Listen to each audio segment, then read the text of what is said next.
10, 9, 8. You get to 7, maybe 6.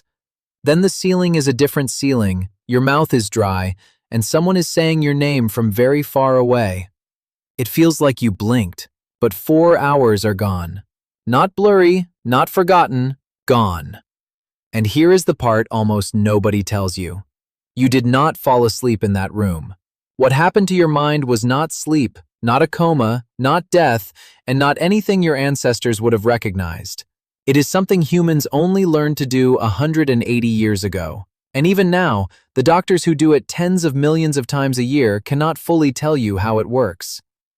So what really happened in those missing hours? Start with the thing you already know: sleep. Tonight you will lie down and drift off, and your brain will get remarkably busy. It will cycle through stages. It will sort through the day. It will dream, and it will move, and it will listen.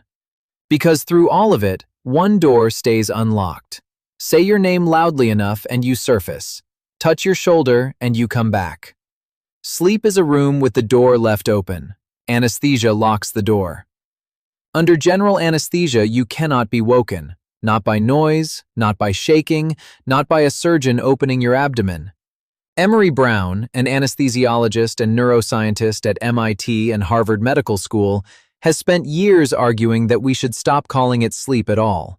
His preferred description is blunter, a reversible drug-induced coma. That sounds frightening, but it is the honest version, and it explains everything strange about waking up. For almost all of human history, this was impossible. Before the 1840s, surgery meant being held down by strong men and enduring it. Speed was the only mercy anyone could offer. The best surgeons were the fastest ones, timing amputations in seconds, because every second was one the patient had to survive fully awake. Then, on the morning of October 16, 1846, at Massachusetts General Hospital, a dentist named William Morton held a glass inhaler over the face of a young printer named Gilbert Abbott. The surgeon, John Collins Warren, cut into a tumor in Abbott's neck. Abbott did not scream. Afterward, he said he had felt something, a scraping, a pressure, but no pain. The room, packed with doctors who had come expecting to watch a fraud, went quiet. Warren turned to them and said, "Gentlemen, this is no humbug." That silence changed medicine more than almost anything before or since. Today, it happens constantly. Worldwide, surgeons perform well over 300 million operations a year. That is roughly 10 every second. In the United States alone, somewhere on the order of 20 to 30 million people a year are put fully under. In the time it took you to read this sentence, another dozen minds somewhere on Earth went dark on purpose. So follow the drug. It usually starts as a milky white liquid pushed into a vein on the back of your hand. Your blood carries it up your arm, into the large vein returning to your heart, through the right side of the heart, out into the lungs, back to the left side, and then up the arteries in your neck and into your skull. That trip takes 15 to 20 seconds. Add the few seconds the drug needs to soak into brain tissue once it arrives, and you get roughly half a minute, which is almost exactly how long it takes to count from 10 down to 6. That is why you never finish counting. Now, the drug arrives in a brain holding roughly 86 billion neurons. Greet each one for a single second, and you would be at it for more than 2,700 years. And every one of those cells is constantly being told two opposite things. Some signals say fire, some say stop. The main stop signal is a molecule called GABA. Think of it as the brain's brake pedal. When GABA reaches a neuron, it plugs into a receptor on the surface, and that receptor is essentially a gate through the cell wall. The gate opens. Negatively charged chloride ions flood in. The inside of the cell slides further from the threshold where it would fire, harder to trigger, and so quieter. Here is what a drug like propofol does. It does not imitate GABA. It grabs the same receptor at a different spot, and it holds that gate open far longer than GABA ever would. Every whisper of stop becomes a shout that will not stop shouting. So you might expect the brain to go silent. It does the opposite. Put electrodes on the scalp of someone going under, and the waves get bigger, far slower, and enormously stronger than anything in ordinary waking life. Emery Brown's lab has mapped these patterns in detail, and what you see is the thalamus, the relay station in the middle of your brain, and the cortex, the wrinkled outer sheet where thinking happens, locking into a rigid, shared rhythm. Imagine an orchestra where every musician plays the same note at the same instant, over and over. It is louder than any symphony, but it carries no music, because music lives in the differences between instruments.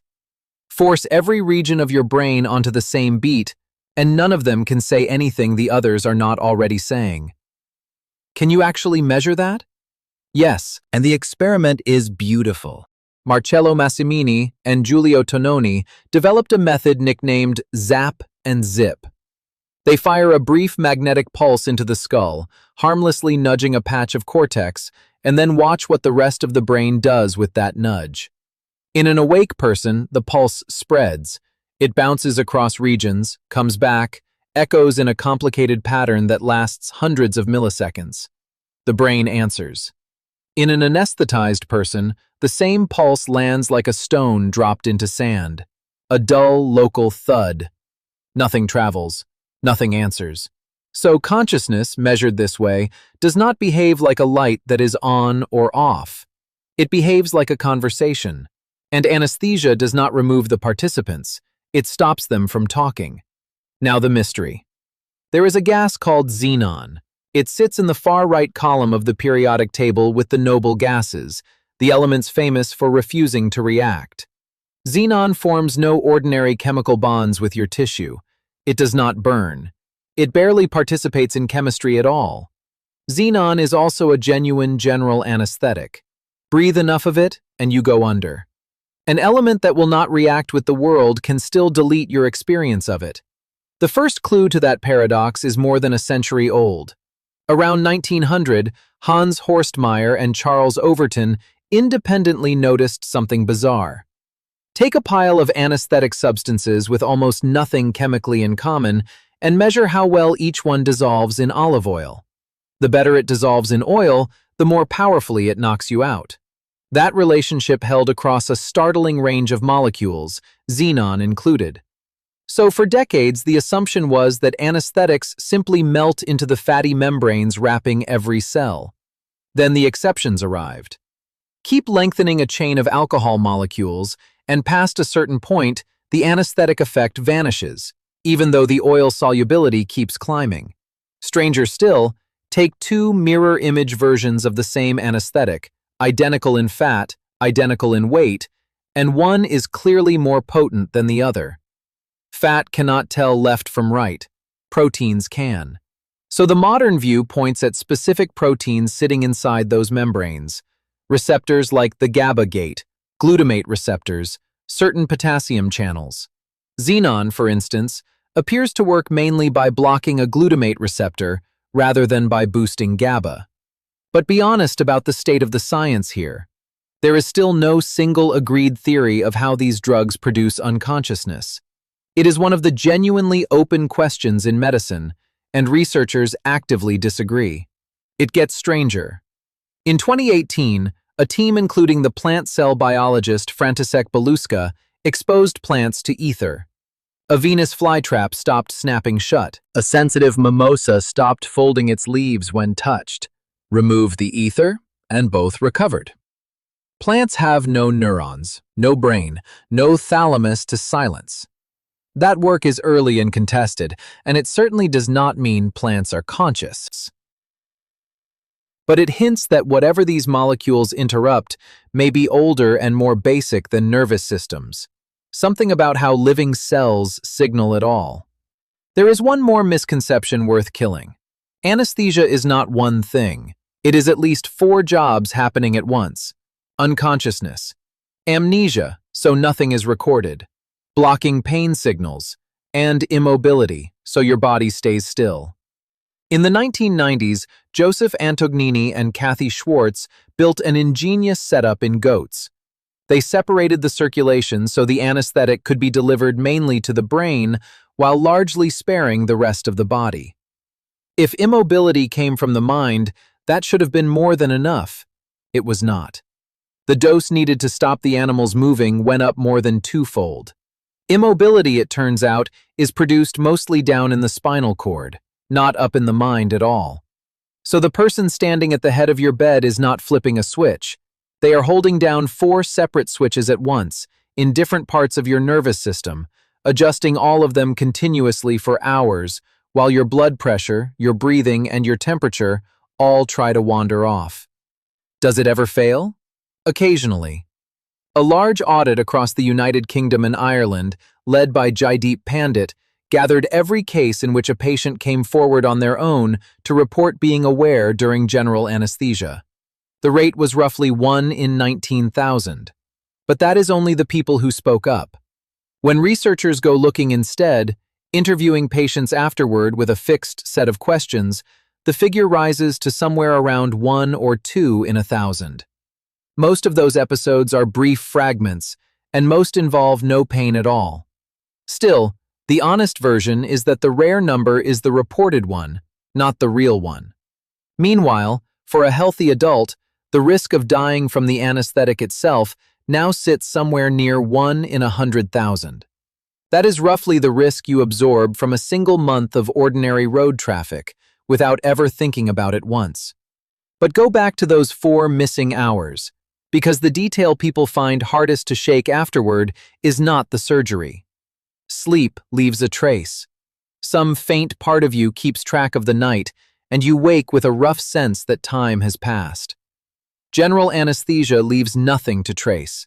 No darkness to endure, no waiting, no boredom.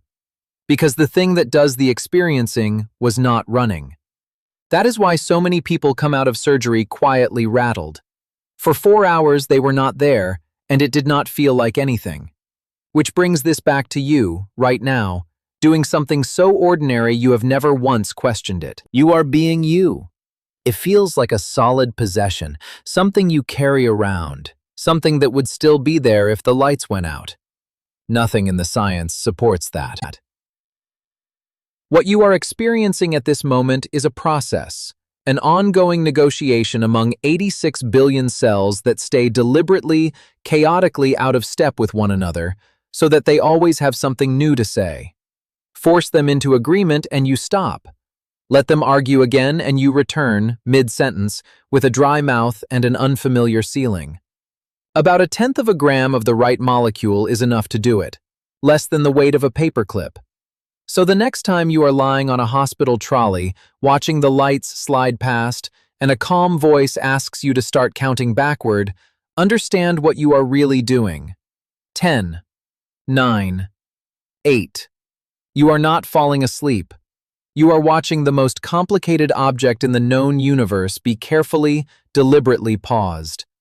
You will never remember reaching 7, and the fact that you start again at all is the strangest, most reliable thing medicine has ever learned to do.